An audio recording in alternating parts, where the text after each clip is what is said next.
Hello friends, પ્રસિદ્ધ એજ્યુકેટરમાં આપનું હાર્દિક સ્વાગત છે. આજે આપણે દરેકે ખુદના સ્કોર ગણવાના છે. જો તમારે કોઈ પણ આસિસ્ટન્ટ પ્રોફેસર માટેની ભરતી આવે છે કોલેજમાં, તો કોલેજમાં માટે તમારો સ્કોર કેટલો છે એ તમને ખબર હોવી જોઈએ. ખુદનો સ્કોર તો દરેકને ખબર હોવી જોઈએ. જો યુનિવર્સિટીમાં કોઈ પણ ભરતી આવે છે આસિસ્ટન્ટ પ્રોફેસરની, તો તમારો સ્કોર કેટલો થાય છે એ પણ તમને ખબર હોવી જોઈએ.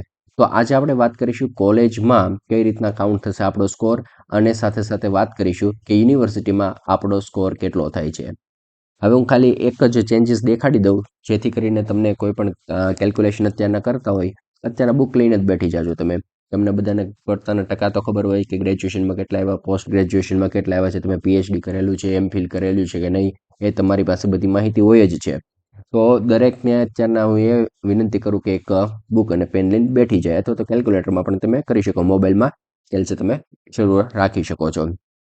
સૌથી પહેલા વાત કરું યુનિવર્સિટીની.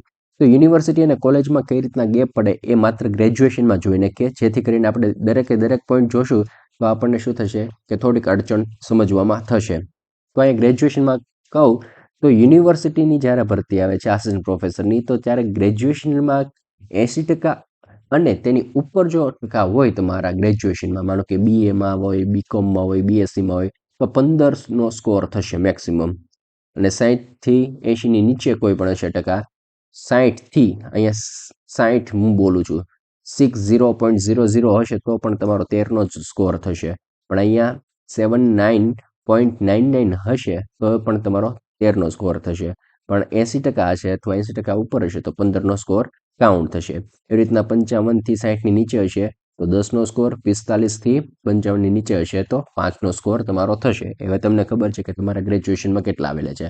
તો હું તમને ડિફરન્ટ કહી દઉં કે આ યુનિવર્સિટીની વાત છે. હવે સાથે સાથે હું કોલેજની વાત પણ કરી દઉં. તો કોલેજની વાત કરું તો ગ્રેજ્યુએશનમાં શું ફેર પડે કે 80% અથવા તો એની કરતાં ઉપર હોય તો 21 માર્ક મળશે, 21નો સ્કોર મળશે. જ્યારે અહીંયા કેટલો સ્કોર હતો યુનિવર્સિટીમાં? 15નો સ્કોર હતો.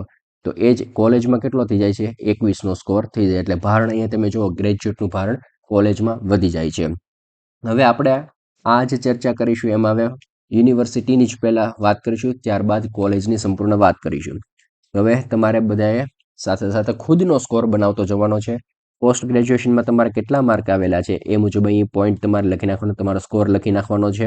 એ અહીં લખેલો છે એ મુજબ તમે કેલ્ક્યુલેટ કરતા જશો. તમે એમફિલ કરેલું છે કે નથી કરેલું અને એમાં કેટલા પર્સન્ટેજ આવેલા છે એ પણ તમારે અહીં લખી નાખવાનું છે.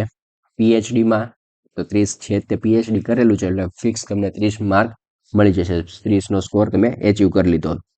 હવે તમે એમફિલ પણ છો અને પીએચડી પણ છો તો તમને મેક્સિમમ 30 માર્ક જ મળશે. 30નો સ્કોર જ તમે ગણી શકશો. અહીંયા 7 લખેલું છે ને 5 લખેલું હોય, 30 ને 7 37 કે 30 ને 5 35 એવું લખવાનું નથી.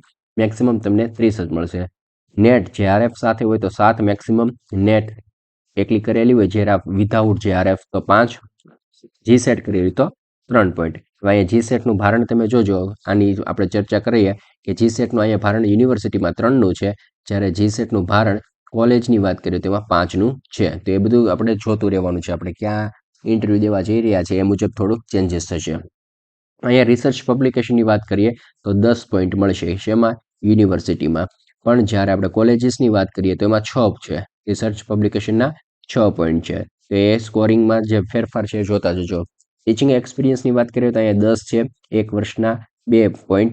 એ જ રીતના અહીંયા સેમ છે કે ટીચિંગ એક્સપિરિયન્સના 10 પોઈન્ટ છે મેક્સિમમ 2 વર્ષ, એટલે 5 વર્ષનું તમારો એક્સપિરિયન્સ છે, 10 પોઈન્ટ તમારો કાઉન્ટ થઈ જશે. એ બંને બાજુ સેમ છે. એવોર્ડની વાત કરીએ તો ઇન્ટરનેશનલ તો નેશનલ એવોર્ડ હોય તો 3 પોઈન્ટ, અને સ્ટેટ લેવલની વાત કરીએ તો 2નો સ્કોર તમને મળશે. એવી જ રીતના અહીંયા સેમ છે. તો તમારે જે ફેરફાર થાય છે ઉપર થાય છે. જોજો ક્યાં ક્યાં ફેરફાર થાય. કોલેજની વાત કરીએ તો પીએચડીના કેટલા છે? 25 પોઈન્ટ છે. અહીંયા એમફિલમાં બંનેમાં સેમ છે. ચાલો ચેક કરતા. અહીંયા એમફિલમાં 7 અને 5, કોલેજમાં 7 અને 5 એ સેમ છે. પણ પીએચડીમાં અહીંયા 25 પોઈન્ટ છે. શેમાં? કોલેજીસમાં. કારણ કે એનું વેઇટેજ શેમાં વધી જાય છે? ગ્રેજ્યુએશનમાં વધી જાય છે. એની પછી વાત કરીએ અહીંયા પીએચડીની, તો અહીંયા 30 પોઈન્ટનું વેઇટેજ છે. માસ્ટર ડિગ્રીની વાત કરીને પોસ્ટ ગ્રેજ્યુએટ અહીંયા 25 પોઈન્ટ છે, અહીંયા પણ 25 છે, એટલે એ સેમ છે. તો ફેર ક્યાં પડ્યો? ગ્રેજ્યુએશનમાં ફેર પડ્યો, પીએચડીમાં ફેર પડ્યો. હવે નેટ વિથ જીઆરએફની વાત કરીએ તો અહીંયા 7 પોઈન્ટનો સ્કોર છે, અહીંયા 10 પોઈન્ટ, મેક્સિમમ 10 પોઈન્ટ છે. અહીંયા કોલેજમાં નેટના 8 પોઈન્ટ આપેલા છે. યુનિવર્સિટીની વાત કરીએ તો એ નેટને 5 પોઈન્ટ આપેલા છે. અહીંયા હમણાં સેટની વાત કરીએ એમાં અહીંયા સેટને 3 પોઈન્ટ આપ્યા, કોલેજમાં 5 પોઈન્ટ આપેલા છે અને રિસર્ચ પબ્લિકેશનમાં અહીંયા 6 છે અને આગળ કેટલા આપણે જોઈએ યુનિવર્સિટીમાં 10. આ ફેર છે. આટલું તમારે ધ્યાન રાખીને ચાલવાનું કે તમારો સ્કોર શું થાય છે. યુનિવર્સિટીમાં કોઈ પણ ભરતી આવે છે તો તમારો સ્કોર અલગ હશે, કોલેજીસમાં આવશે તો અલગ હશે. અહીંયા તમારા વાત કરીએ છેલ્લે જુઓ એકેડેમિક સ્કોર કેટલો થાય છે યુનિવર્સિટી માટે 80નો, રિસર્ચ પબ્લિકેશન 10 અને ટીચિંગ એક્સપિરિયન્સનો 10, એવી રીતના 100નો સ્કોર થાય છે અને અહીં 84નો સ્કોર થાય છે. એકેડેમિક અહીંયા વધી જાય છે કોલેજમાં, અહીંયા 84, રિસર્ચ પબ્લિકેશનનો સ્કોર 4 ઘટે છે એટલે કે અહીંયા 6 થાય છે અને ટોટલ આપણે ટીચિંગ એક્સપિરિયન્સ મેક્સિમમ હોય 5 વર્ષનો તે 10 પોઈન્ટ એવી રીતના 100 થાય છે. તો આ આપણને ખબર હોવી જોઈએ કે આ કઈ રીતના કાઉન્ટ થાય છે અને દરેક માટે એક જ હોય એવું જરૂરી નથી. તો ક્યાં કઈ ભરતી આવે છે એ આપણને ખબર હોવી જોઈએ. કોલેજમાં આવે તો આપણું કંઈક સ્કોરિંગ અલગ છે, યુનિવર્સિટીમાં આવે તો કંઈક આપણું સ્કોરિંગ અલગ છે. તે તમારે યાદ હોવું જોઈએ. ખુદના સ્કોર તો તમને ખબર હોવા જોઈએ. આપણે મગજમાં એક ફીટ બેઠાડી લ્યો કે 80ની ઉપર તો હોવું જોઈએ ને હોવું જ જોઈએ, એટલું તો સ્કોરિંગ હોવું જોઈએ.